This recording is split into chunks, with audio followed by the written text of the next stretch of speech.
Political parties continue campaigns across the country, less than 2 weeks to the general elections.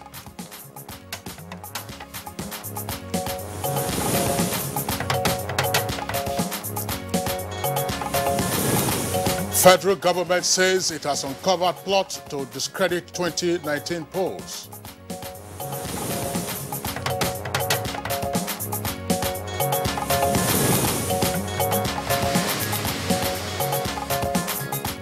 Nigeria Labour Congress holds its 12th Delegates Conference in Abuja.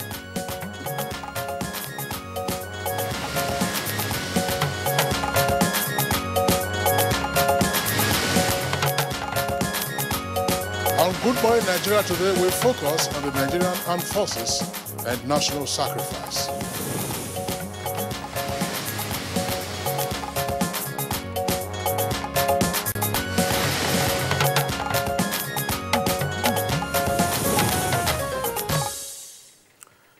Armed forces all over the world are known for their sacrifice in defending their nation's territorial integrity. Well, the sacrifice most times demands long months and even years away from home, and in some cases paying the ultimate price. And in Nigeria, the armed forces is recognized for the many heroic roles its officers, both living and dead, played. This special attention serves as a boost for their morale and as well as a token of appreciation for the work they do. The Armed Forces Remembrance Day, support for the Nigerian Legion, and other gestures serve this purpose. Now, with security challenges confronting the nation on many and different fronts, the issue of sacrifice of the armed forces, members of the armed forces, becomes quite significant for those, of course, who are still in service, but even more so for those who intend to offer themselves for the national service through the armed forces. Now, what then is the concept of sacrifice, especially as it relates to the armed forces? What is the place of patriotism in their service to the nation? Some members of the armed forces will be joining us to discuss these issues on the program today. This is Good Morning Nigeria, broadcast live on the Africa's largest TV network, the Nigerian Television Authority. I am Nigerian Umayo. And I'm Kingsley Osadola. I also welcome you to this edition of the program. We will also, in the course of it, bring you regular complimentary segments, and these include newspaper review, business, sports, foreign, and entertainment. But first, let's take the news highlights with Comfort Amodu. Good morning, Comfort. Good morning, Kingsley and Kieran. Here is the morning news. The APC presidential rally has continued in Ado-Ekiti, the Ekiti state capital, as well as Akure in Ondo state, with a promise to execute more projects which will directly impact lives of the people and develop the country.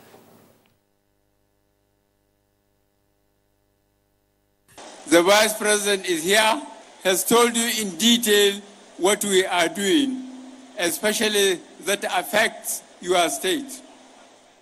I assure you, the Minister of Transportation said, Amechi, because he's in charge, he told you what we are doing about the railways from Lagos to Kano through the states along the line. Meanwhile, the Ekiti State Council of Obas has formally endorsed the re-election bid of President Muhammadu Buhari, saying the entire people of the state are proud to be associated with his vision and mission for a prosperous Nigeria. Chairman of the Council and Oloye of Oye Ekiti Oba, Oluwole Ademolaju, announced this when the president, accompanied by Vice President Yemi Osinbajo, paid homage on the monarchs. The president was also hailed by the paramount rulers in Ondo State. In the past 3.5 years, we note the tremendous achievement of this administration. I thank you very much for supporting us and supporting our great party. We are interested in leaving a legacy of performance. Towards the 2019 elections, President Muhammadu Buhari has reiterated the need for Nigerian politicians to play by the rules of the game. This was when the president met with servicing members of the All Progressives Congress in the House of Representatives and aspirants under the party. For me, this is like a family meeting that we discuss some of the shortcomings, some of the challenges ahead. And I also look at this like a kind of trying to do the right thing at the right time. It's not all about money, it's all about ideology. And the fact that the APC has the ideology to carry the people along. This gathering has reinvigorated all of us to go back and do more. Governor Mohammed Umar Jibrilla has concluded the APC campaign rally for Adamawa Central in Hong local government with a call on the electorate to massively vote for President Muhammadu Buhari and all APC candidates in the forthcoming general elections for better days ahead. President Muhammadu Buhari har zuwa kasa mu yi sak a APC. Political groups, associations and individuals in Bauchi State have intensified campaign for President Muhammadu Buhari and other candidates of the All Progressives Congress, APC, in the state. They embarked on rallies, town hall meetings and press conference, among other means. He will be more happy identifying with these people, considering the effort this government is making in trying to make the life of the ordinary Nigerians better. And the federal government says it has uncovered plots by the opposition to connive with some Western lobbyists to advance the idea that the President Muhammadu Buhari administration has perfected plans to rig the forthcoming general elections. Information and Culture Minister Lai Mohammed disclosed this at a media briefing in Abuja. They have targeted for attack the two key institutions that are most critical to the success of the election. These are the Independent National Electoral Commission and the police. They have used every malleable and malicious personality to make wide allegations against INEC. Former Liberian President Ellen Johnson Sirleaf is in Abuja ahead of the 2019 general elections. She had an interaction with the media on her arrival.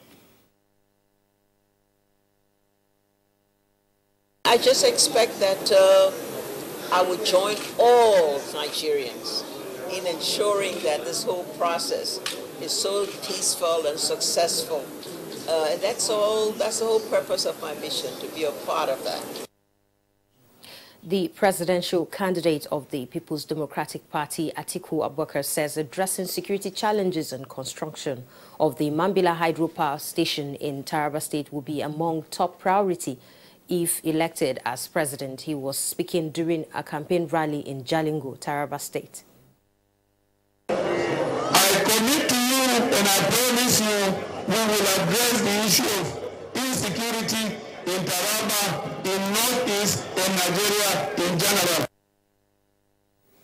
Information and Culture Minister Lai Mohammed says his attention has been drawn to the allegation by the Conference of Nigerian Political Parties, Kwara State Chapter, claiming that the federal government is planning to clamp down on the opposition parties in the state ahead of the forthcoming general elections. The minister stated this in Abuja. The security agencies have assured that they will provide the enabling peaceful environment for voters to exercise their franchise. We therefore call on all the good people of Kwara State to disregard the orchestrated hysteria by the so-called CMPP. Meanwhile, the All Progressives Congress has advised the People's Democratic Party to concentrate on resuscitating its floundering campaign, which has seen majority of its governors tactically and openly avoiding the support of the presidential bid of the PDP candidate, Atiku Abubakar. A statement by the National Publicity Secretary of the APC, Larry Issa Onilu, says the PDP must understand that all registered political parties are equal stakeholders in the coming elections.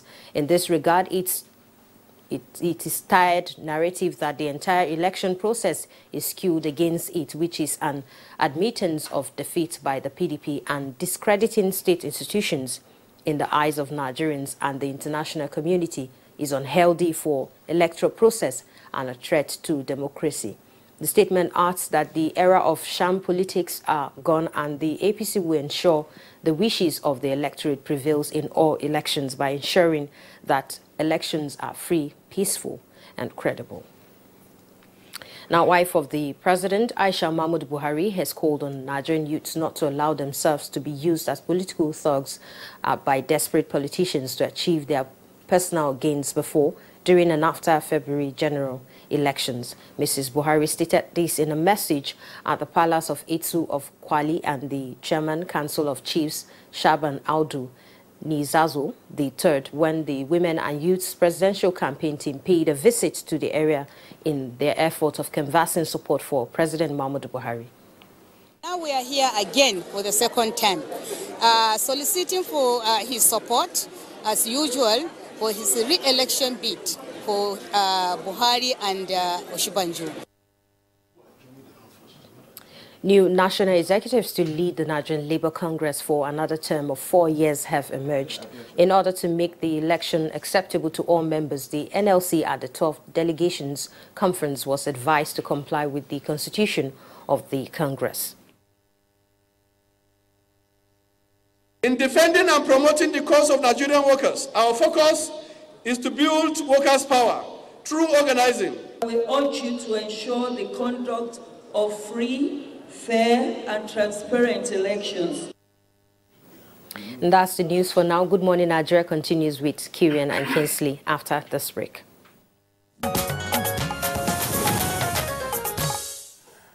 And the program is Good Morning Nigeria on the network service of the NTA. Now let's turn to business. The Central Bank of Nigeria hints at revolution in tomato production as farmers and processors call for import restriction.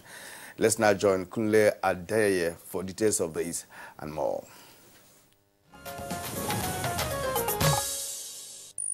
The governor of the Central Bank of Nigeria, Godwin Emefiele, assured tomato farmers of necessary support with the formal takeoff of Anchor Borers program for tomato production in the country. The CBN governor at a tomato processing factory in Kano State said the business will attract investors, encourage more people to embrace farming and create jobs, going by the initial daily production of 1 million tomato nurseries. The farmers want government to put in place some fiscal measures to protect the interest of local farmers, such as restriction on importation of tomato puree and other agri-produce.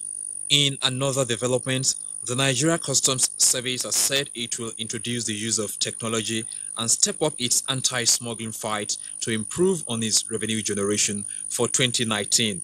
Comptroller General of Customs Hamid Ali disclosed that this will enable the service to improve on its previous revenue generations. First and foremost, our enforcement must be apt. If we can reduce smuggling to the barest minimum, I bet you that our revenue will skyrocket. So we are going to redouble our effort in fighting smuggling this year. We're looking forward to the deployment of non-intrusive equipment, and therefore goods will now be the values of goods will be properly assessed, and people will pay what they are supposed to pay. Let's see how tradings went on Tuesday on the floor of the Nigerian Stock Exchange.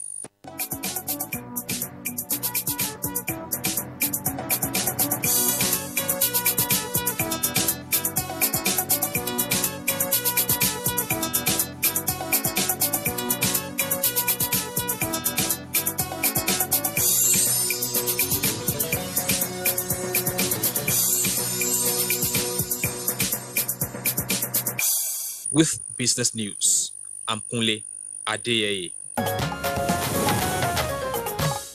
Thank you very much, Kunle Adeye, for the business package. Newspaper review is next for us on Good Morning Nigeria.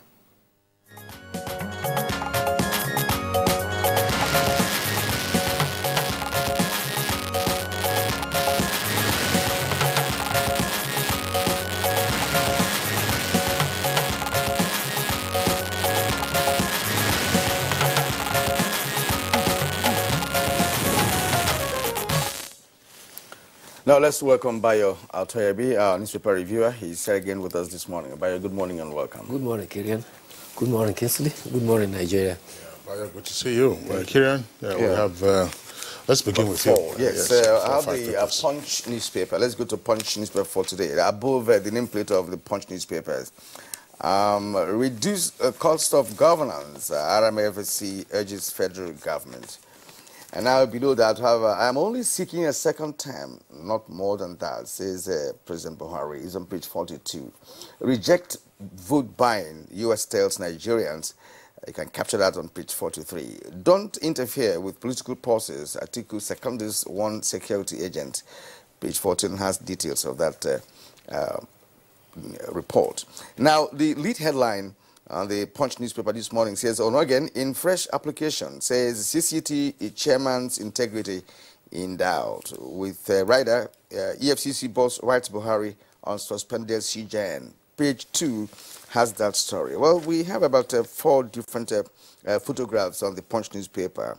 Of course, depicting some situations in Lagos. Well, commuters lament as falling containers cause gridlock on Lagos-Ibadan Road. It's on page 5. But just below that, we have Boko Haram attacks Adamawa Keys 3, touches clinics, shops. That's page 43.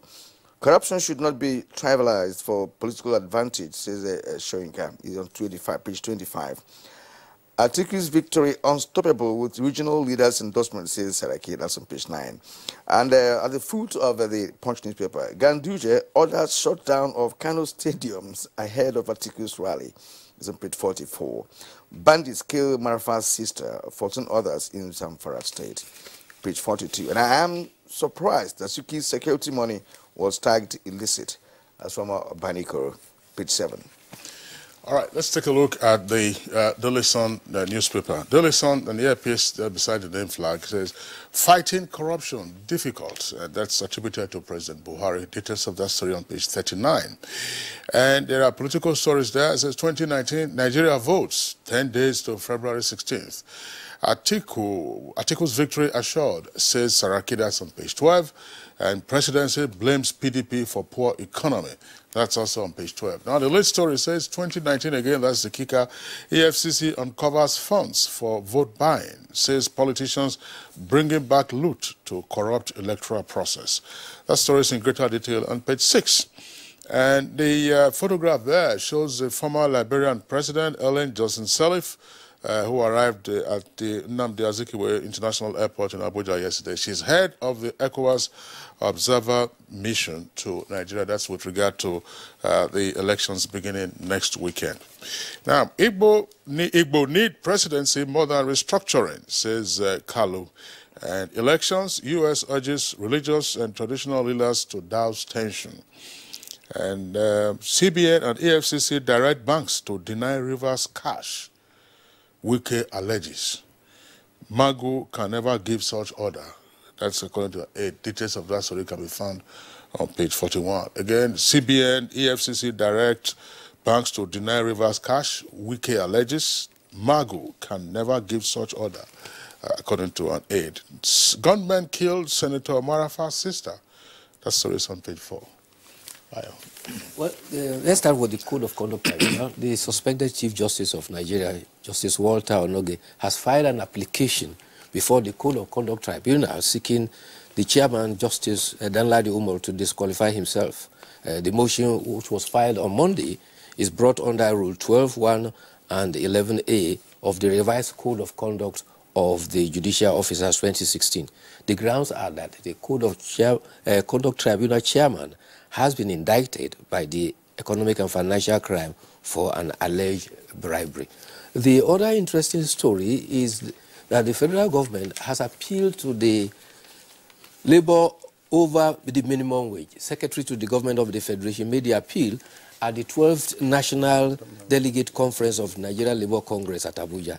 Representing the president, Boss Mustafa said, government is determined to attain a decent work agenda that involve opportunities to work and also make life productive for workers and deliver fair income and security at workplaces. He called for the solidarity for the protection of all families by seeking the cooperation of labor union. He said a technical advisory committee set up by the federal government is to advise on the actualization of the implementation of the wage increase. It is also to propose a work plan for implementing the wage increase so that at the end of the day, it will minimize inflation. Nigeria Labour Congress President Ayuba Waba enjoined government to revisit its 1 trillion fund for textile revitalization.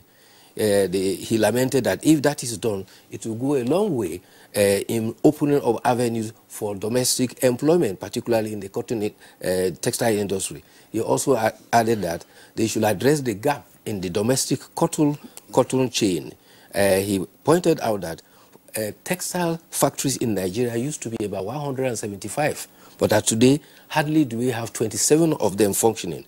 He cried also that initiatives should be put together to ensure that Ajaokuta comes on mainstream. Another issue he raised is that privatization, particularly that of electricity, should be revised because there's no benefit to Nigerians. It was at that venue that the Economic and Financial Crimes Commission also informed them that looted funds abroad have now been brought back to induce electorate during the 2019 general elections. All right. Thank you, Bayo. But let's go to the Nigerian pilot. Nigerian pilot for this morning. And below the nameplate to have it's time for Northeast to produce a president, says Dogara. It's on page 5. And Ohaneze warns against clamp down on IPOB members. Now the lead story is still on Onogen. Onogen to CCT chairman. You are corrupt. I will not appear before you. Describes Omar as a tainted arbiter. Says he entertained emotion ex parte, not moved by any prosecutor. Page 8 is where you find details of that report.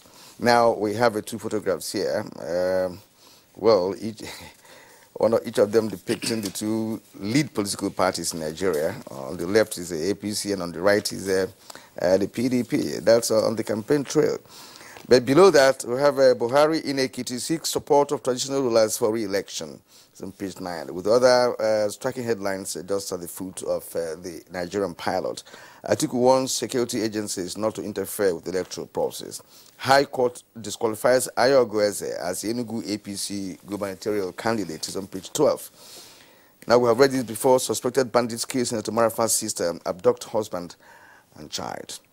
It's on page 7. Fighting corruption difficult, but we shall overcome it, says President Buhari. It's on page 10 of the Nigerian pilot. And from Wike, he alleges CBN EFCC has directed banks to starve rivers of funds. Yeah. All right, let me take the Daily Trust. Daily Trust, we begin with, well, this is a pretty unusual for us in newspaper review segment. So we're reviewing an advert. What you find immediately below the nameplate, there is an advert, but it's a public service advert, just from the Independent National Electoral Commission. It says, collection of PVCs ends on Friday, February 8th, 2019. That is in 2 days' time. And that those who have not collected their PVCs could visit INEC local government office to collect their PVC from 9 a.m. to 3 p.m. daily. Now, the lead story for the paper says states budgeted 12 trillion naira for salaries in 4 years. And you can see the illustration on the front page of the paper there through the use of infographics, the various states that budgeted money. And one of the sidebars there indicates what 11.91 trillion naira could do if not otherwise used for salaries. And the wage bill is also indicated there. It's done also by zones or regions, if you like, northwest, north central, northeast, southeast, south-south, and the southwest. Gunmen, this story, of course, is on the papers, the killing of Senator Marafa's sister and 25 others in Zamfara. Buhari, we should learn from those who failed to get third term. That's on page 13. And, of course, you have the copy there indicating how many days to go before voting commences. Yes. Yes, it started development in Zamfara again. Armed bandits burned down 3 villages and took a hostage of 5 women. One of them is the sister of Senator Kabiru Marafa. Unfortunately, she was killed. Her husband too who is a village head, was spared. However, it's been ongoing, and the security agencies seem to be at their on their trail. The interesting development is the issue you raised by INEC announcement, 2 days for collection of PVCs.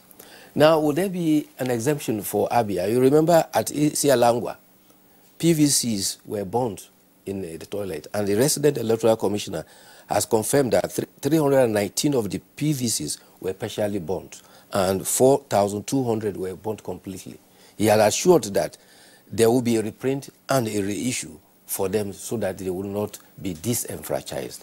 Now, what will happen? Will there be an extension to accommodate?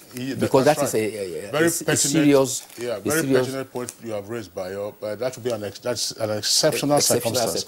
And therefore, the deadline to say collect your PVCs by Friday will not apply to those. But of course, those PVCs that were not burnt could still be collected, and those that were partially burnt could still be used. Just all that will be required will be for the instructions to be given to the electoral officers. If the key features of a PVC, depending on how partially, the extent of the partial burn on the PVC, it will still be used. I think that's a very pertinent point you have raised, Bayo.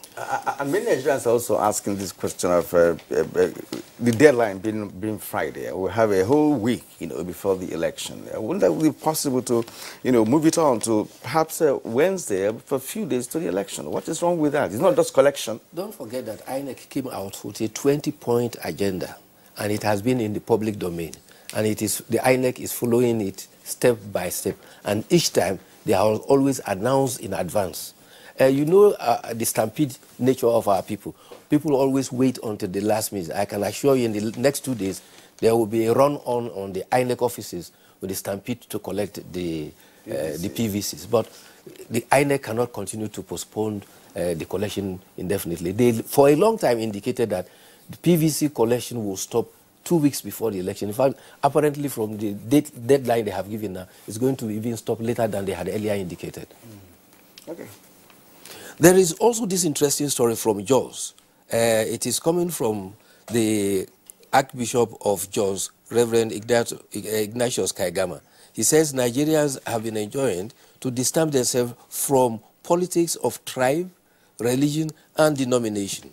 The Archbishop of Jos said he was speaking at a one-day roundtable meeting between Christian and Muslim leaders in Jos. He called for political sanity and justice.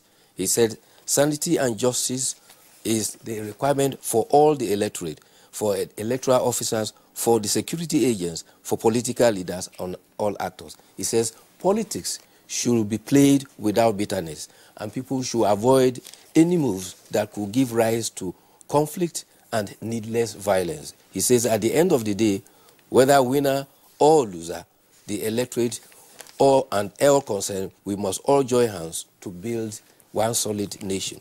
He says Nigeria is the project that all of us must put our hands on the deck to promote peaceful coexistence. I think this is very instructive for politicians because tempers are beginning to rise. Campaigns now are going from issues and degenerating to personal attacks, and that is not healthy. You see, it's not new in this country that when it comes to politics, the polity itself is overheated by what you've just mentioned, the people taking religious lines, ethnic lines, and what have you. I read a story yesterday in the social media where somebody was telling a story about how his car got bombed and that many Nigerians rallied around him, so about 11 different firefighting fire extinguishers, and he said, look, he saw Musa, he saw Adiola, he saw, it's like many Nigerians came to rescue him. Yes. Without any, feeling of where you come from. So he was trying to tell a story that, look, that we are one. And when it comes to such issues, we always rally around to assist ourselves. But when it comes to politics, you begin to hear where somebody comes from, where you come from and what religion and all of that. So that's part of the problem that we have in the country. Go to where Nigerians are watching the Super Eagles or the Fly Eagles play.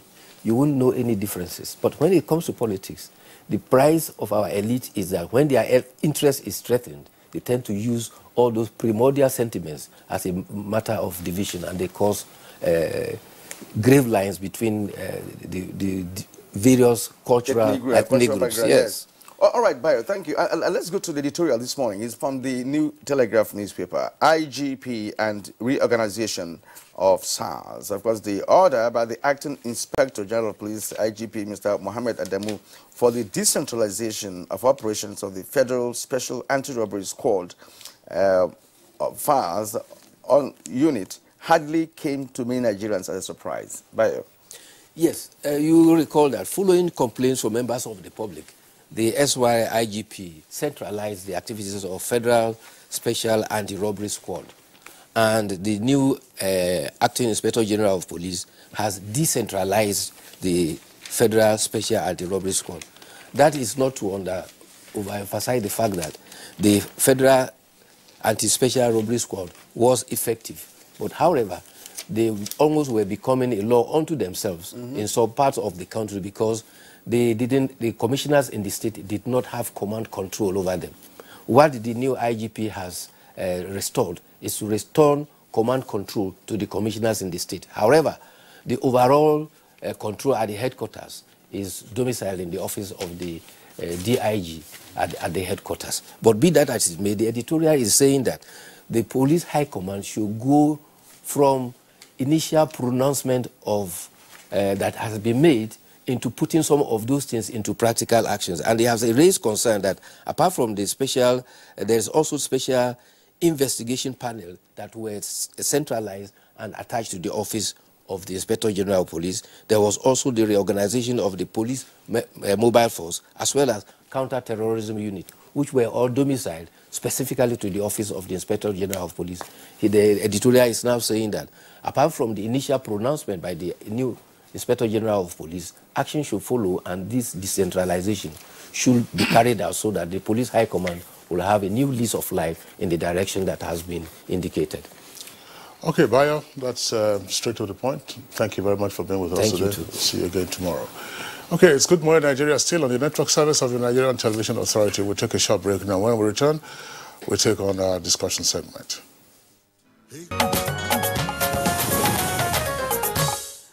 And we thank you for staying with us. Now, let's set the tone for our discussion on armed forces and national sacrifice with reactions from Nigerians on the issue. They spoke with our correspondent, Aisha Obali.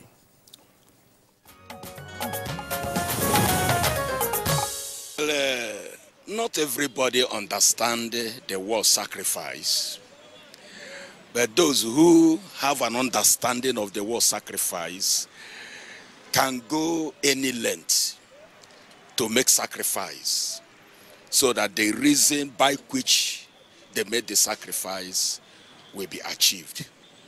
I think our military or the armies, many of them had made a lot of sacrifices. And we need to appreciate that. And whatever we can do to encourage them so that they will not look at it as something worthless. In fact, I feel for them because they're also human beings like us. Although they have special training, but in the course of discharging their duty, they do lose their lives. And they have wives, they have children. What I would advise as civilians, we should be able to sympathize with their families, especially the children they left behind and their wives also, because their parents sacrificed their lives for us to stay in peace. As a matter of fact, everywhere meaning Nigerian should be able to appreciate the work of the military. They are human beings like us, but we see them like iron. All right, they are never iron, they are human beings. Blood runs in their veins. If they can take the bull by the horn to say, yes, I want to die for my country to be safe. Any person who carried arm, who carried a rifle, has already surrendered his life. Who is protecting that person? All right, it's very painful that this nation is not giving to the armed forces what is due for them, considering their own security and their household. Some of them do not understand it quite all right. Most of the people there just go there because of the job opportunity. All right. Then when they get there, it becomes a different ball game. But for those that have the orientation that knows what they are going there for, they appreciate it.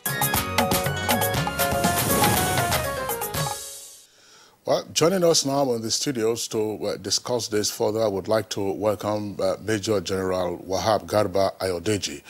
Ayodeji was former GOC, that's General Officer Commanding 1st Division in Kaduna, and also in the course of his service, he was Chief of Army Administration. General Ayodeji, pleasure to have you in Good Morning Nigeria. Thank you very much. Also here with us in the studios, Air Commodore Yusuf Anas. He, at some point, of course, was the Director of Public Relations and Information of the Nigerian Air Force. Air Commodore Anas, pleasure to have you with us on the program. Thank you for inviting us. And we have also from our Lagos studio, Captain Ali Umar, retired. He's a security expert. It's a pleasure to have you on our program this morning.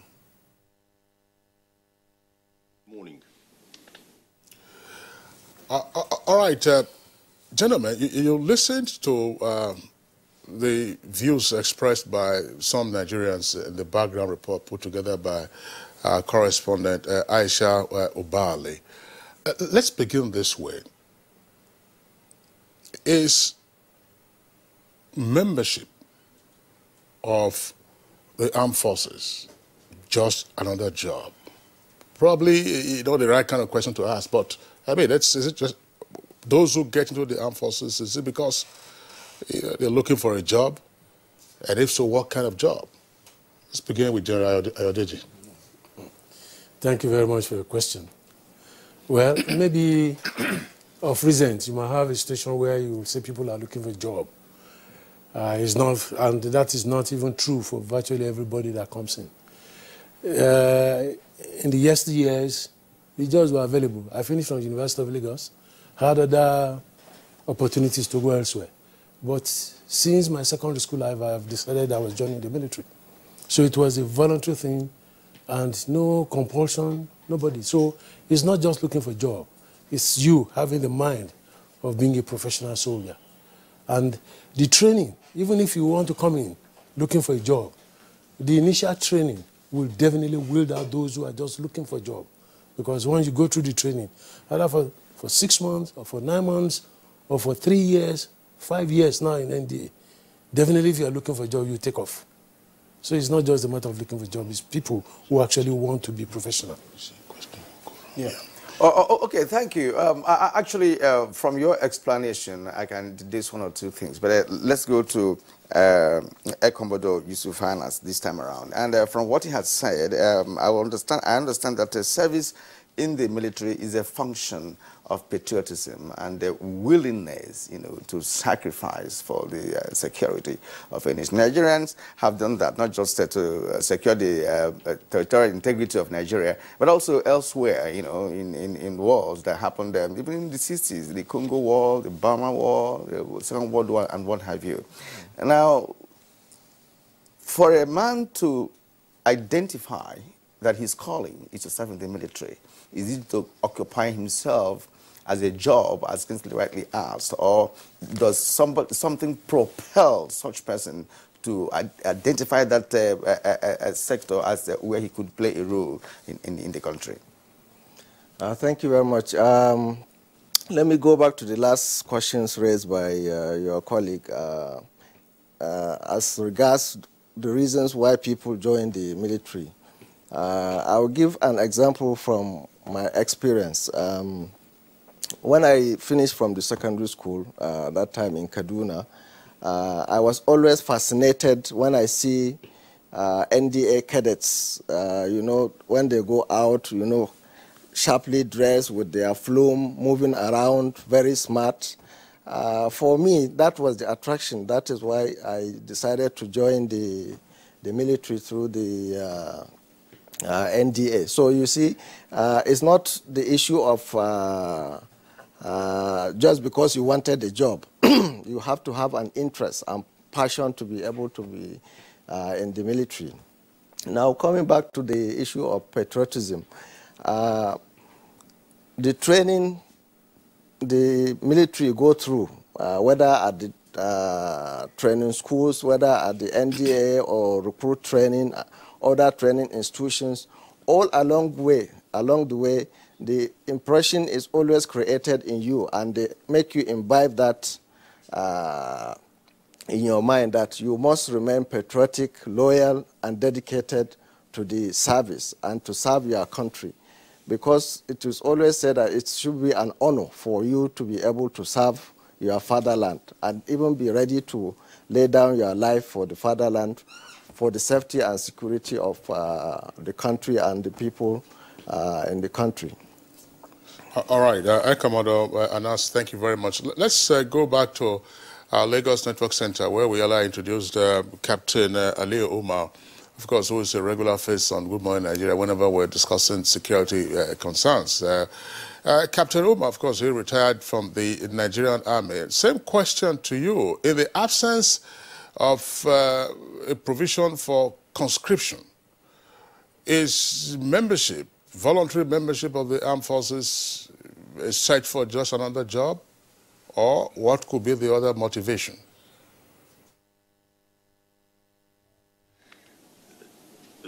Being a soldier is a way of life. It's not something you decide to take on because you want to earn a salary. As General Wahab said, if you went into the army at cadet level because your eyes were on a good pay package, the 60 months I spent there will burn that out of you. You'll probably know easier things to do to make even much more than you'll ever make serving. So being a soldier is a passion-driven thing. It's a thing that grows, and the moment you go in there, it even grows deeper. It goes deeper. You will go through things that deliberately is meant to test your will, probably outrightly discourage you. And as the general said, the training period is like a curing period to actually get all of that out of you. If you actually came there because you had other motives or because you wanted a job that would pay you an income, it's more than that. It's a way of life. It's something you have to give up virtually everything for. And if you have no passion for it, as soon as you get in there, you just know that you are not cut out for this. So it's not a job-seeking thing. It's a passion-driven thing. You know, it does seem that if you are not driven by passion to be in the army, you fall by the wayside. Because I know that not all that enrolled in NDA, for instance, graduated from there. That's true. Some. That's another point to pursue further with General Ayodeji, because he was the first to open up on that angle. Now we understand that there is an allowance, if you like, for percentage dropout or percentage losses in the course of training, either at the NDA or at the military depot. But why not getting into the issues of doctrine and so on and so forth? What is it that it's a potential soldier imbibes that changes his orientation or deepens that initial passion which he earlier had?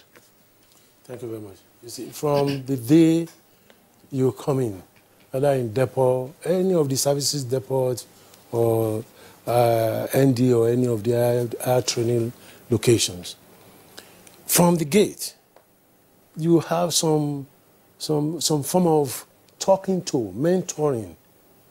Nobody will leave you on your own. You are not on your own. So you are allowed to see your seniors moving around. They don't have any business with you. They motivate you. You have somebody who is senior to you, who is placed above you.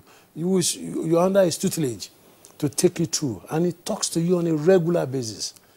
And so you are allowed to grow. You are allowed to develop more and more into the system. Nobody is going to compel you. But yes, if you are looking for a job, like has been said, it's very easy, you'll have to go out. But if you are passionate about what you're doing, over time, the passion is increased and your ability to perform is improved. And the belief is we will the civil mentality out over a period of time. Before you know it, you now start looking at yourself and say, look, this is me. And the more you train, the belief is you sweat more in peacetime to bleed less in war or in operation. But then you know that you signed for life. Whatever happens, it's your own violation to join. And so, if you are not driven by passion, if you are looking for money, you don't want to die. Because that money is the basis of you joining to start with. So when the money is not forthcoming, initially, how much was the salary of an average soldier? As a captain, I was earning 200 and something naira. When somebody who lived with me, who stayed with me, and finished his university and joined a bank, was earning more than 10,000 naira. My salary was 279 naira, 50 kobo. And this was somebody, by far my junior, who finished university years after I finished, and he was earning more than 10,000 naira. So it is not money. So if you're actually looking for money, you don't come in. Yes, obviously, the fact that it's a profession driven by passion and, of course, the willingness to, of course, serve your nation, it does not really mean that men and women in the military service do not really like to be well paid to take care of their immediate family, because they also have responsibilities. Now, my question is, has there been a point in your life, for instance, in the course of serving this nation, that you realize that, yes, this is a passion, but you also need, to be financially empowered to take care of your immediate family? Thank you. You see, after you have gone through the normal training and even graduated from and joined the services, whether the Army, Navy, Air Force, having gone through that grooming, and you are sent into the various units and formations. You see, what the services try to do is to ensure that almost all your basic needs are taken care of in the immediate instance. For instance, once you go to any particular unit or formation, they try to make sure that you have accommodation, where you have basic essentials of life, light, water, and other facilities that will make your stay very comfortable. You don't have to start thinking, or any salary that will go and pay housing, light, and other things. So the barracks makes it very comfortable after having gone through the training. In order not to make you go outside the barracks to start mingling with the populace, they confine you so that you continue to imbibe that military spirit in you. So the barracks is made comfortable so that officers and soldiers stay together, they think alike, train together, do capacity building, and through that, they continue to have that esprit, build what we call the esprit de corps amongst one another. And that helps in making sure that you also have that patriotism in you. So the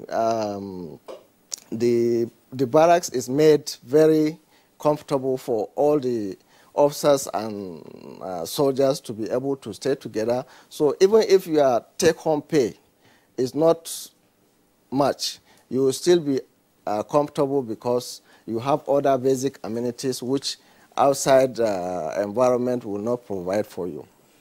Okay, Air Commodore Nas, thanks a lot. Captain Omar, back to you in Lagos. Before I return to the question of welfare and sacrifice, just tell us something about the psychological makeup of that young individual at the point of entry who decides to join the armed forces. Psychologists, of course, will tell you that there are different personality types. You find persons who are bold, you find persons who are timid, you find persons who will take flight, at the earliest sign of trouble. So, Captain Umar, you are smiling. So, for the young man, and then, of course, the gentleman and officer that he becomes, who is in the armed forces, what is it in the psychological makeup that tells him, what is he defending? Why is he doing this job?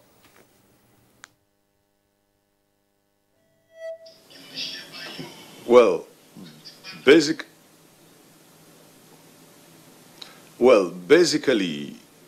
psychologically, we human beings fall into 4 basic types.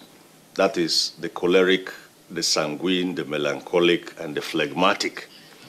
There is no human who is typically one. You blend at least any of those 2. So soldiers, recruits, if you like, or cadets, fall into those 4 categories, whether consciously or otherwise. And there are 2 things that drive a cadet. I'm using myself as an example now. There are 2 things that drive a cadet who is just coming into the academy. And the first one is curiosity. And other than curiosity, the second one, as I've told you, is passion. Now, you have a passion for military service, and you are a bit curious about what exactly is there. And that curiosity and the passion drives you right through the gates. And you go and do whatever you have to do to scale through the hurdles to eventually become a cadet. Now, from my own first day in the academy, I can tell you that deliberately, very deliberately, you're going to see people who will challenge your confidence levels. And that's the first hurdle. For those who do not actually have a passion, you're going to get scared and run away. Your confidence levels will be challenged, and having challenged your confidence levels, training starts. Training is basically what the psychologists will call auto-suggestion. Auto-suggestion is repetition. In the army, we call it regimentation. You do the same thing the same way all the time, every time, until it becomes a habit. So unconsciously, within your first 6 months in the academy, you will actually graduate from being you to a soldier. And those who are close to you will begin to say, this man has changed. No, you haven't really changed. You've just transformed from that raw material civilian cadet boy to a soldier. And that's why I said it's a way of life. Everything you do about everything you do in life is regimented. So that young man who goes into service actually comes and he's actually broken, not in the physical sense of breaking now.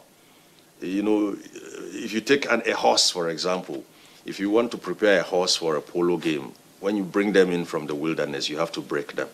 They have to be able to know exactly what to do and recognize instructions. And that's the system in the academy. It's built in such a way that without compulsion, you're going to see yourself trend with the flow. The entire course, over 100 people, will be doing the same thing at the same time.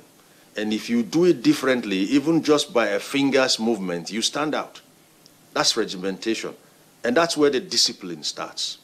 So for every young man, given our age then, and of course we were agile and exuberant, it was adventurous.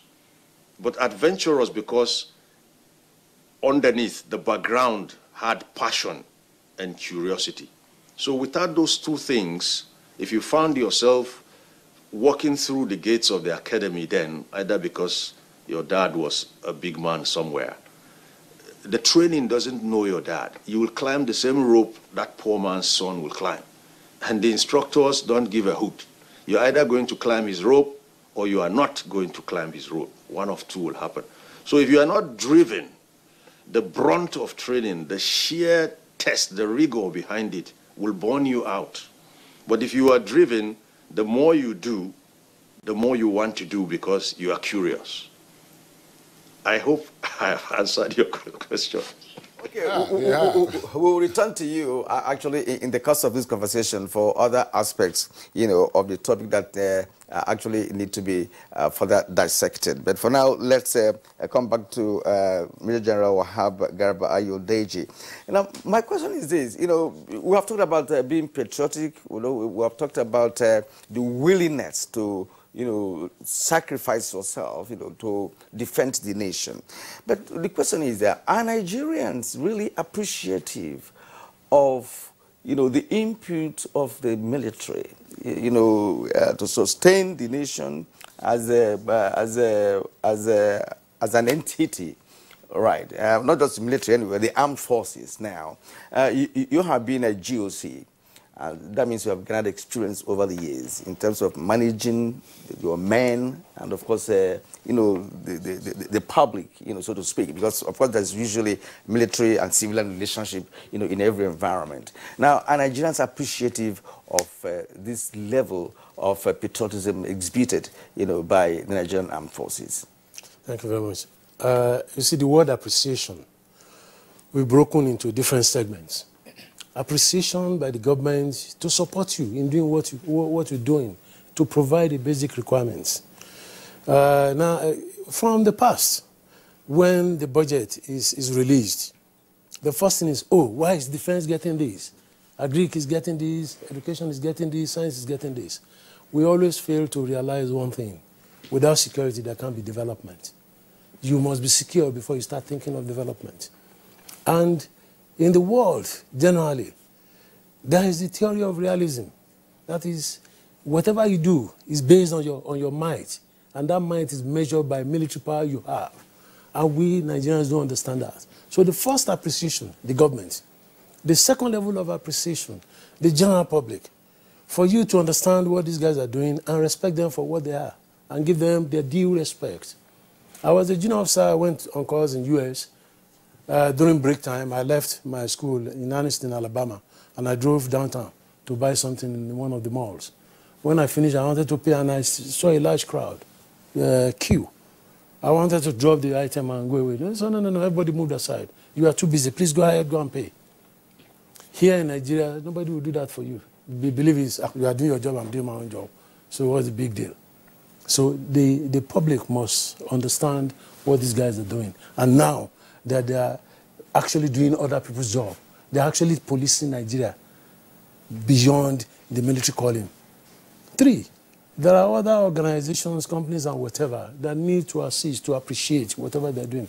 Some have done that in the past. For instance, some airlines had given rebates and whatever. But 1 or 2 instances where abuses came in. Then the military itself must appreciate itself.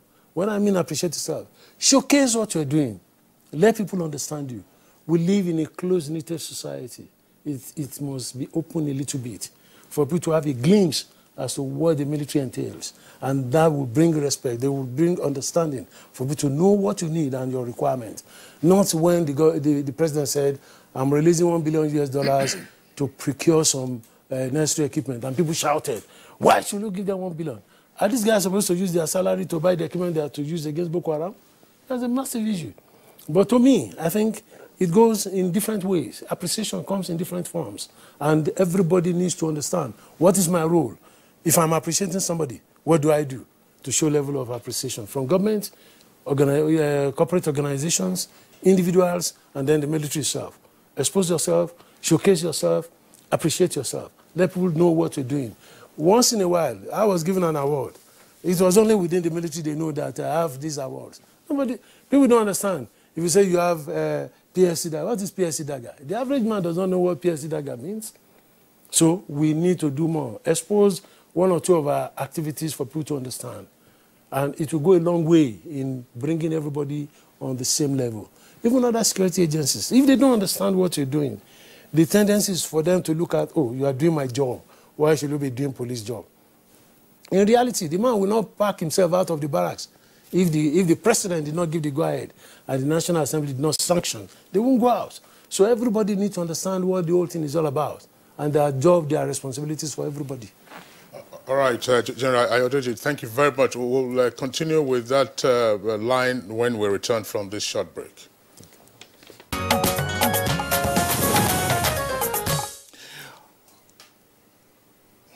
All right, you're welcome back, and it's still Good Morning Nigeria on the network service of the Nigerian Television Authority. Let's bring in now Air Commodore Yusuf Anas. Just before we went on that short break, General Ayodeji provided what he called a quadrant of appreciation from, first, he says the government itself, the ordinary citizen, corporate entities, and the military being appreciative. What are your thoughts in this regard?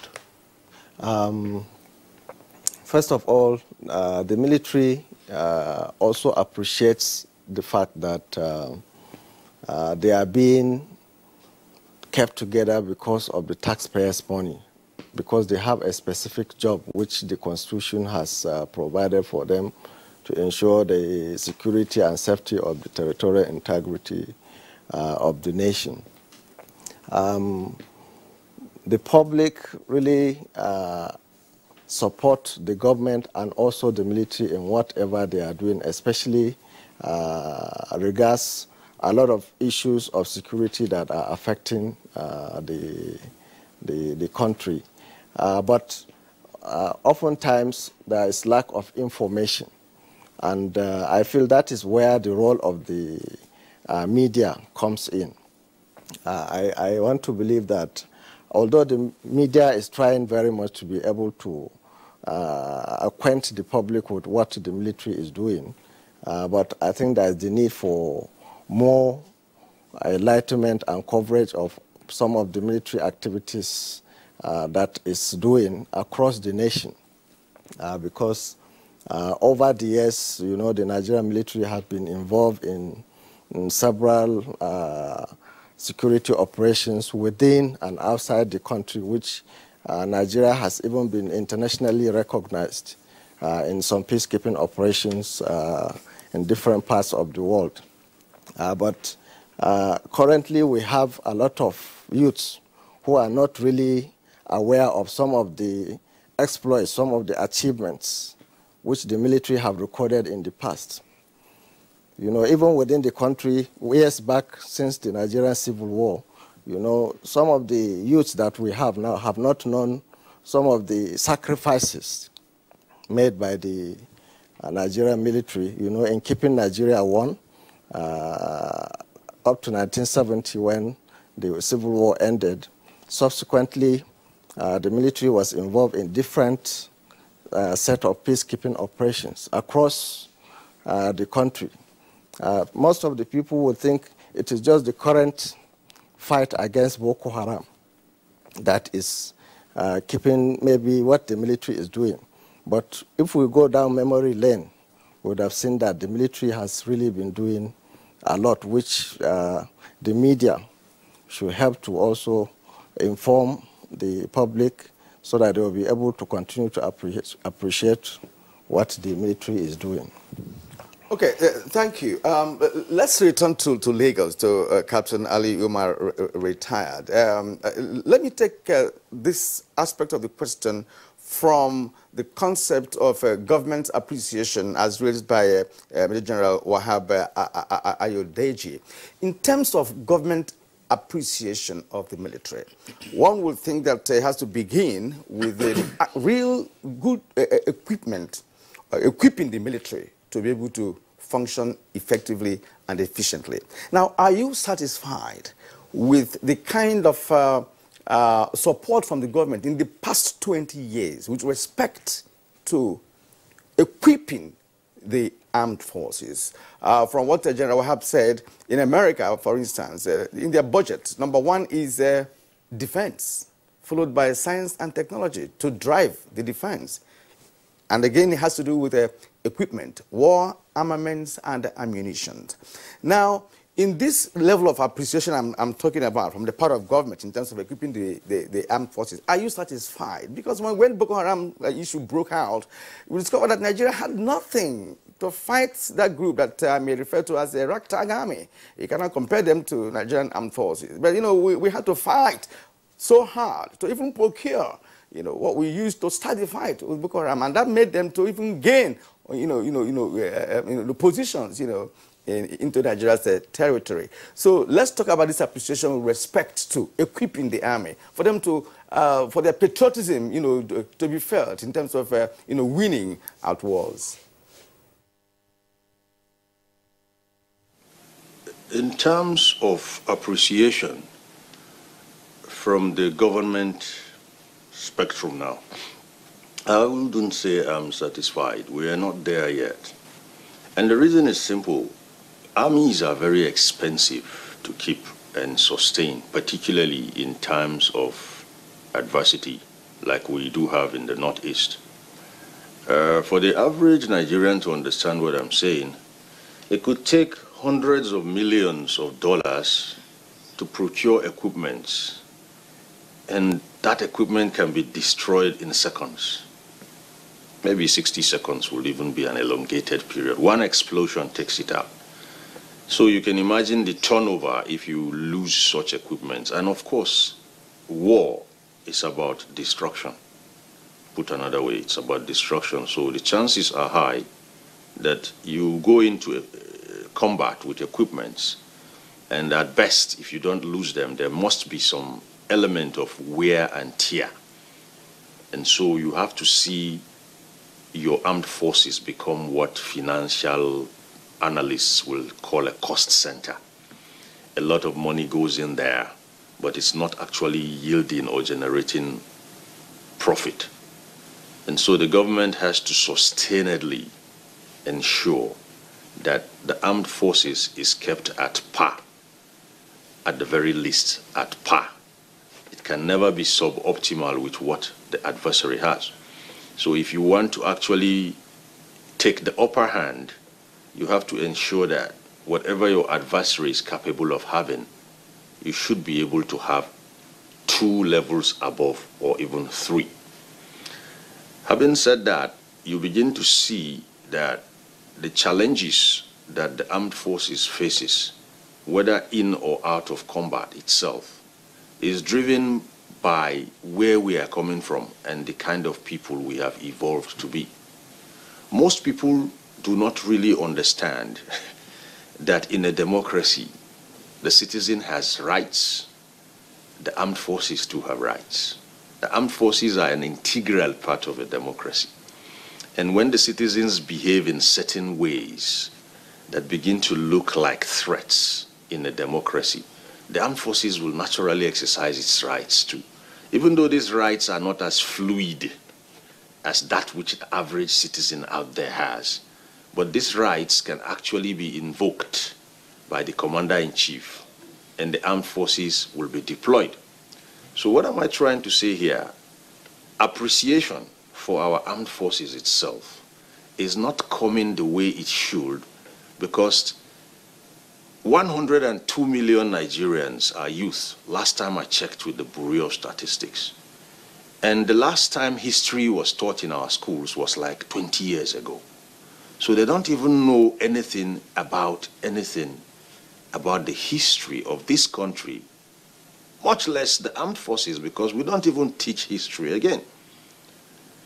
And you now begin to see why they cannot begin to appreciate our armed forces. It's not their fault. You don't know what you don't know.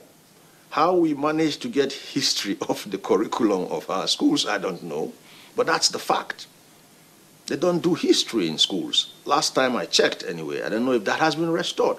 So you discover that if you don't really know what informed the existence, the essential being of the armed forces, you're most likely going to do what we see today in Nigeria. You see them as an occupation force, not an integral part of this democracy we have. In fact, a democracy cannot be complete without its armed forces. It cannot. That's why the president wears 2 hats. The first as the president, and the second as the commander-in-chief of the armed forces in any democracy. So basically what we are looking at is funding for the armed forces is largely going to be very challenging. It's a cost center.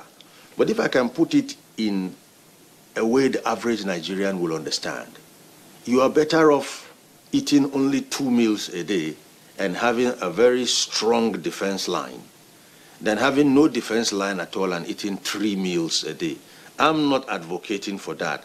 I'm just trying to underscore the importance of ensuring you are protected in the kind of world we live in today. Our neighbors do not actually respect us because of anything other than our armed forces. Our peers abroad do not respect us, or rather, let me say, the threats that will be willing to walk in here and take over our home space are not staying out there and being kept at bay because of anything other than the armed forces. So the way and manner we propagate these armed forces will actually make the threat bolder or less bolder. And if you look at the last 6 years, we have actually lampooned the armed forces, sometimes credibly so, sometimes unnecessarily so. But then you also see a commensurate boldness in the ambience of the kinds of threats we have been seeing. I know armed forces in the world today whose image is larger than life. The things they are told or we are told they do are by far exceeding what they actually do on ground. I was live in the armed forces of Nigeria when some bigger armed forces feared to tread the grounds of Liberia and Sierra Leone, and we moved in as a smaller one, in quotes. We were meant to be smaller, but we went and did it. So if you do not propagate your armed forces and you lampoon them, your adversary gets bolder and he becomes a bit more visible. So we really need to ensure that our armed forces are appreciated. That's a lot of work to be done, both from the armed forces and from the citizenry and from the government. But I tell you, as far as federal government and appreciation or sponsoring or financing of the armed forces is concerned, there is still more work to be done. Despite the fact that monies are being questioned, they can be released and tracked, and results will actually be made to, match the expenses incurred.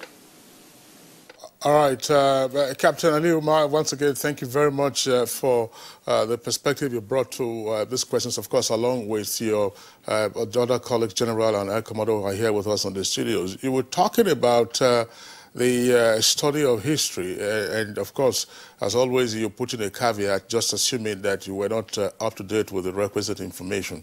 On Good Morning Nigeria, sometime in 2016, I believe, we took on the subject of the elimination of history from the curriculum in our schools. And after a while, the federal government directed that same year for the reinstatement of history as a subject of study in schools. All right, so we had a number of historians and professors who joined us on that occasion. Captain Ali Umar, thanks. We'll be back to you shortly. Let's come back now to General Ayodeji. General Ayodeji, again, I would like to return the question of patriotism, of course, the linkage with sacrifice.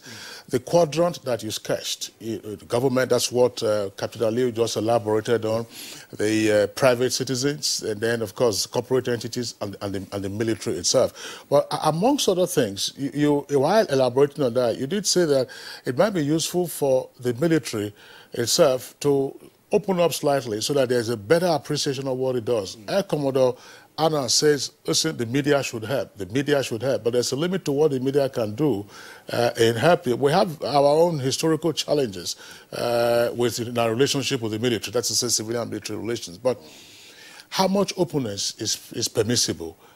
What exactly would you like to see in terms of better appreciation of what the armed forces are doing? Because I'll tell you straight away, you can go to the street and take a view. Unless there is nearness of threat or danger, everybody sees Boko Haram, for instance, as being, just here some distance away, whether it's Ran, whether it's Baga, Kalabarge, or wherever. But if you were to come to the city, everybody says, oh, where are the military? Where are the military? So what would you like to see done? Or what would you like to see happen? Yeah, to me, it does not mean we need to carry the average Nigerian maybe to Maiduguri or to Borno, Adama, or Yobe, where these activities are taking place. A lot of activities are taking place that, yes, like Commodore Anna said, the media could be invited. Even when we are planning for operations, at the beginning, at the commencement, before you go into the nitty-gritty, the media could be exposed. This is what we're trying to do, not giving out information. I'm not saying somebody carry an entire information and put it on newspapers or flash it. No. But the beginning, at the commencement, even in the US, we have what is called comprehensive approach to warfare nowadays, which everybody globally we've all adopted. What is done is the media is embedded into whatever is happening. And to a large extent, they assist in telling you that, look, when you are planning, this information, if you believe it's coming from this area, it is not possible. This will not open up to you. They assist you in the planning. because the trust has been built over time. We need to start building trust between the armed forces and the media. Without the trust, everybody will be looking at each other with suspicion. So you must build trust, you must open up, invite these guys to come and see whatever you're doing, and once in a while, extend an arm of friendship to them. It goes a long way. We have the civil military affairs in virtually all the services and defense headquarters. What are these guys doing? They need to get out of their offices and relate more with the media. You have the information and media departments in virtually all the services. They need to do more. So the challenge is more on those who are media practitioners within the armed forces to find ways by which they can engage their counterparts outside. And that way you balance up a lot of things. You are doing something. For instance, in Kaduna, I was there in the process of performing our activities. Then once in a while, you call in the media to tell them, these are the things you've done, and these are the reasons why these steps are to be taken. Otherwise, you have problems. The Nigerian Bar Association in 2012 threatened to take me as the GOC and one div to court over the arrest of somebody. And I called the NBA and some other people, let's have a stakeholders meeting. We sat down, met, and I explained to them. This man was taken out, was arrested simply because they were planning to attack social place. Oh, you should have told us. I can't tell you. If I tell you, the information will be leaked. But what I needed to do, which I didn't do initially, was to find a way of letting people know that there might be one or two things happening. And that's one of the things the armed forces are trying to correct nowadays. That's why you have the civil military affairs in all the services and the departments. And a lot of job needs to be done. We are not getting it right because the suspicion of the past are still there. We need to overcome the suspicion and build trust. Without trust, we can't get anywhere. And actually, from all indications, the armed forces lately have actually been talking to the media, trying to let people know what is happening. At a point, remember, from the Northeast, we've had live coverages, of events taking place in that area, in the war theater, telling Nigerians. Good Morning Nigeria has also been embedded at some point, in the operations in the Northeast, yes. Okay, now, gentlemen, it's clear that some of our men and women have actually paid the ultimate price in the course of defending this nation and in some peacekeeping operations across the globe. Now, what happens thereafter? One of the respondents, in the report that we showed before the commencement of this conversation, did say that. What happens to the children and the wife, or perhaps the husband or children of, if it's a female that died? Now, what happens thereafter? Are they really properly taken care of? How are they taken? I don't know what, I know that, of course, there must be some money to be paid to the next of kin. But in most cases, next of kin are not the wives and mother of the children that the man is leaving behind. It could be his elder brother, as the case may be. So that's another aspect of this conversation. I would like Captain Ali Umar, I would like Yusuf Anas to entertain. Thank you very much. I think this is a very sensitive and touchy question that borders on the welfare of the families of the officers and soldiers in the barracks. But let me first say that there are provisions in the Armed Forces Act that provides that any deceased personnel has certain benefits that are due to him or to his family once he is deceased. First of all, there is a token sum that is paid immediately on getting the news of that a deceased person's family will get. But the provision in the Armed Forces Act provides that the family will continue to collect the salary or pension of the deceased personnel for a period of up to a maximum of 5 years. Also, the provision is there in the Act that the children of the deceased personnel will be given educational opportunities. They will be paid for by the government for a number of, for up to 4 children who will be trained up to the age of 18. So, but that is what is in the provision. But I tell you that it's really not adequate, given the experiences that we have seen when you go into the barracks to mingle with some of the diseased personnel's wives and children. Right now, I tell you, there are a lot of widows in the barracks that cannot really even move out because these personnel have died and they have not really provided maybe homes where they can move out and stay. You know, so there are a lot of widows in the barracks. Sometimes the entitlements, although things are being modified and improved so that they get the entitlements so that they can quickly go and settle down, and the educational opportunities the government has accepted to provide for that period are made available. But I think this is where the public, the appreciation I feel, should come in this direction. The members of the public, especially big organizations or companies, can come into the barracks and see what they can do to assist diseased families that are in the barracks. Especially we have some umbrella organizations that are in the barracks. For instance, we have the Nigerian Army Officers' Wives Association, we have the Air Force Wives Officers Association, and the Navy too. They try to support some of these diseased families and their children by providing them with some support, but it's never adequate. So I feel the public can show appreciation by coming to support some of these organizations and giving scholarships to diseased families' children, giving them other training opportunities, and also providing some kind of succor to cushion the effect of losing a dear one in the service of the country. All right, Air Commodore Anas, thank you very much. Let's return to Captain Aliu in Lagos. Still on the subject matter of appreciation and more particularly dealing with the concern of service personnel when, of course, they are no longer around. What happens to members of the family?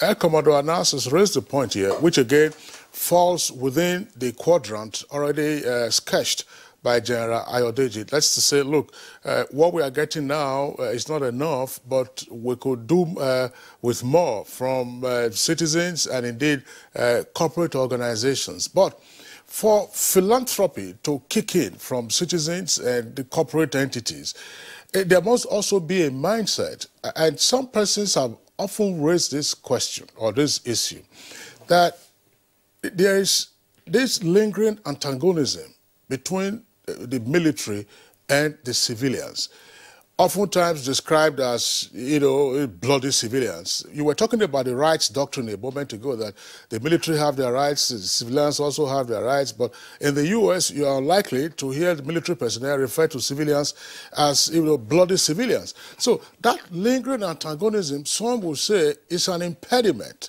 to the kind of philanthropic gestures that ordinarily will play out, particularly to the families of deceased personnel.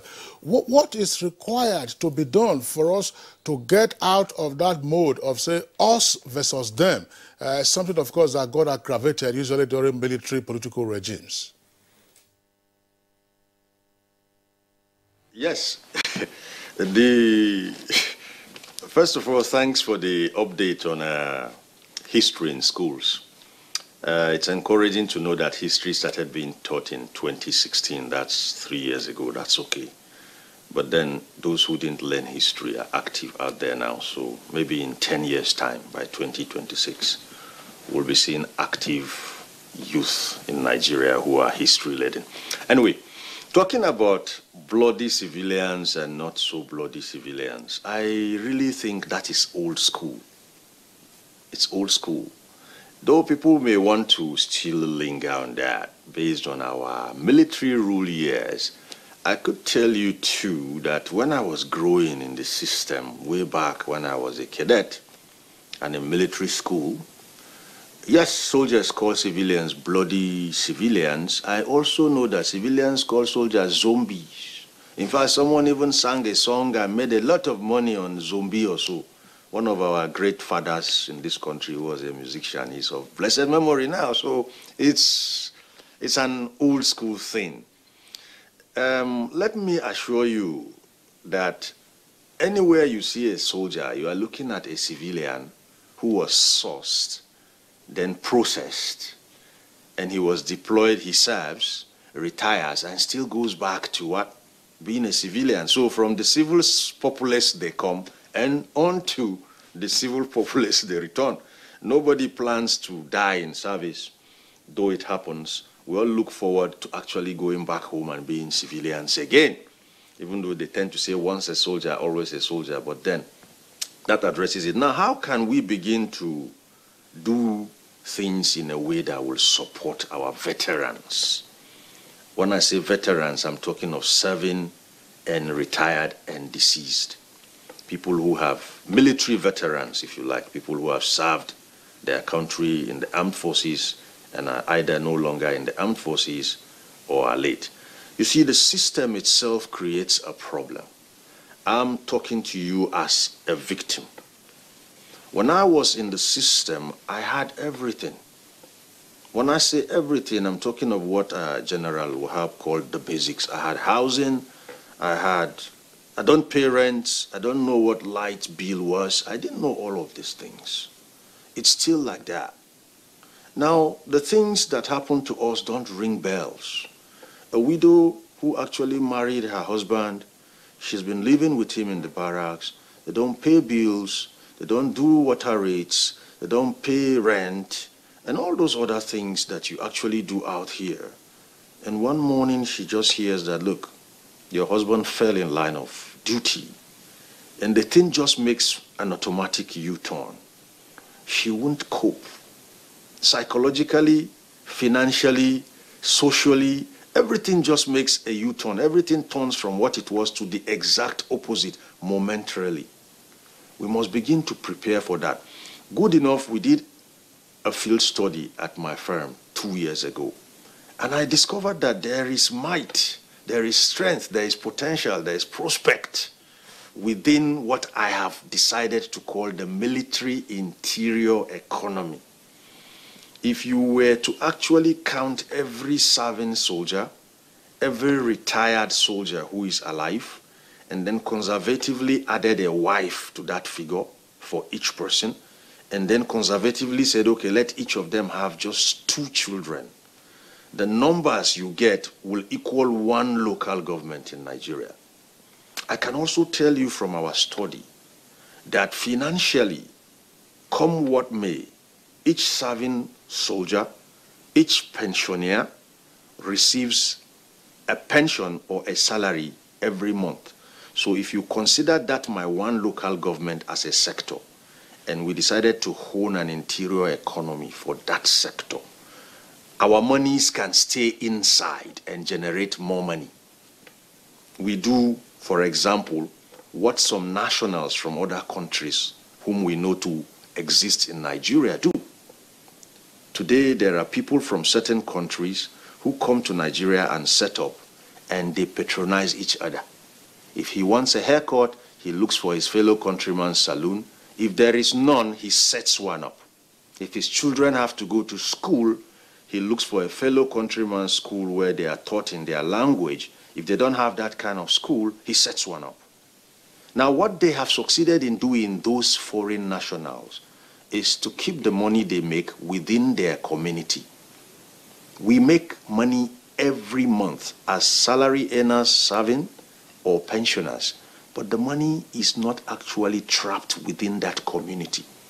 So can we begin to see a day where we can begin to have supermarkets that will actually give soldiers a discount, so that our friends who are civilians will gather their money and give us to go and buy for them there? And then The assistance that is meant to come from the public can come by way of CSR.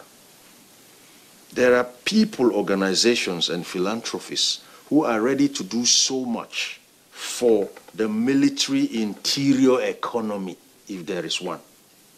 But don't get me wrong. For them to be able to do it, we must also appreciate the fact that they also exist under the yoke of the same economy we too are thriving in. So we must give them what we call a value proposition. That value proposition is what will encourage them to now add to what we have so that they too can benefit while we benefit, and it becomes a mutual thing.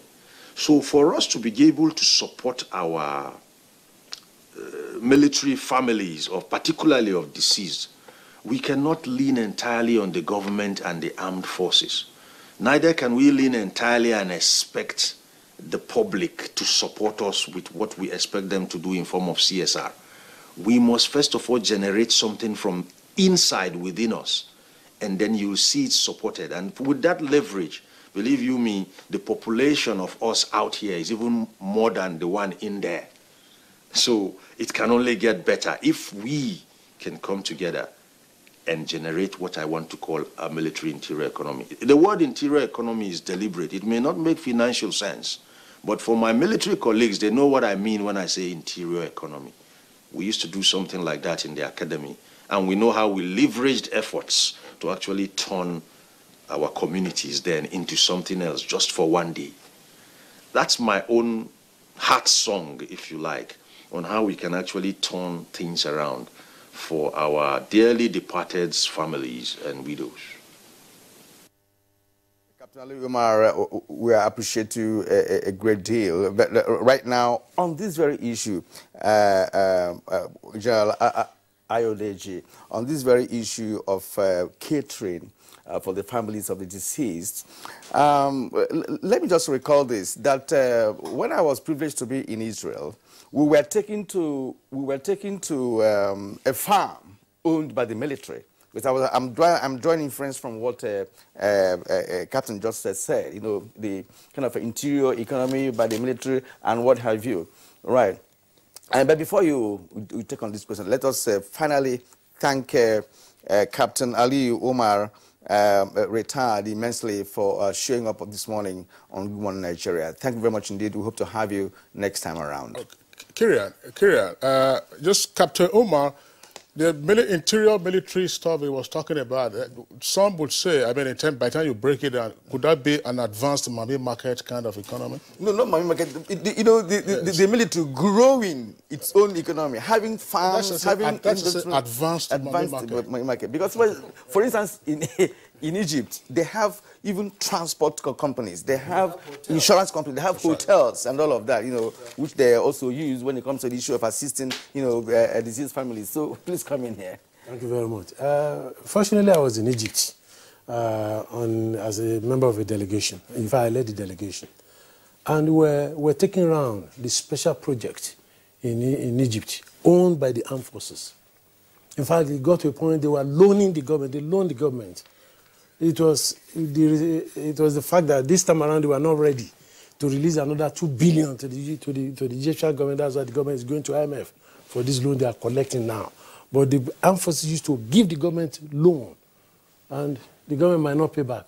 They have a massive company into electronics, into oil and business and whatever. Is the opportunity available here? The answer is no. There are instances where the armed forces had set up organizational companies and they wanted to go into areas, engineering and whatever. And some people raised the observation, no, you are not supposed to do this. You are created or you are established simply for security, and that's all. So a lot of issues. But on the interior economy he's talking about, the armed forces have been doing some things. The housing issue. For instance, the army started the post-housing department, PhD, they started building, and then they even invited civilians. You buy some parts so that it is not a military entity. It's not another barrack that you are setting up all over again. But the problem is there's a limit by which you can go. The army, for instance, because I was involved, set up its own limited bank, PHL. At the initial stage, the deposit with the central bank was pegged at ₦1 billion. The army was able to pay. But later it was increased to 5 billion. And they now separated those who are supposed to operate at the local level and those to operate at the national level. What you deposit, it's not possible for the armed forces to deposit that money, because the money is given for something, and you cannot carry that money and General, what you're talking about, I mean, that's a point that I'm sure we can explore, Kirian, at a future date. That is with regard to the military interior economy, different aspects. There will have to be a special dispensation. And some persons would also argue specialized engineering, for instance. Why can't we have engineering services? But again, you have to worry about so the back end, who gets the funds, who gets the money, who gets the returns, how do you account for it and all of that. But I'm sure that some of those issues will address the welfare concerns. Air Commodore announced. Yes, sure, because very quickly, yes. The various services have come up with a lot of, let's not create the impression that the services are not doing anything to the families of the deceased personnel. They have been doing a lot. But resources are not adequate to cover all that the services will want to do. So that is why we are saying other stakeholders, especially well-to-do companies, can come in and assist the military in also facilitating some of these things for the families of the deceased personnel and their wives. All right, we have a few tweets here with us. Let's just read them out before we conclude this program. I am having, from the IB fashion, I am having a renewed respect for the Nigerian Armed Forces with this feature on Good Morning Nigeria today. I have always looked forward to a Nigeria that will value everything the way it should be valued. The part, how did they take history study out of schools? Well, it's really a hit in Nigeria, but of course we have been informed that it has been reversed, so history has returned to our curriculum. Olowo Kere Olajide tweets, our armed forces face remarkable challenges managing our national security, whether on the front lines or in crucial support roles such as logistics, communications, and maintenance. We must cultivate the habit of appreciating members of our armed forces. Now, from Omobola Home, the Nigerian military remains one of the very disciplined outfits. It takes patriotism to be enlisted into the Nigerian army or military. Passion and respect, not money, drive many into joining the outfit. All right, those are the tweets that we have in the meantime. Let's thank Air Commodore Yusuf Anas, former Director of Public Relations and Information of the Nigerian Air Force. Air Commodore Anas, thank you very much for being with us on the program. Thank you very much. I also want to thank the NTA for giving us this opportunity, but I also want to request on behalf of my constituency by thanking the government for what they are doing, but the armed forces also, I think, deserve a salary review, because I understand the Nigerian police have been given a salary review. So these people that are also working 24/7 to protect the nation, I think I want to call on the government to also look at the possibility of also...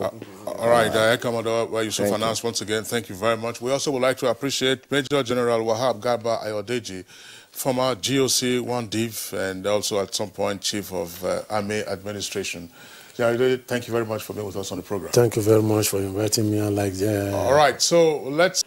And that's how we conclude today's edition of Good Morning Nigeria. Before we go, we'd like to inform you that the 2019 National Policy and Development Summit, NPOD, comes up at 9 p.m. That's immediately after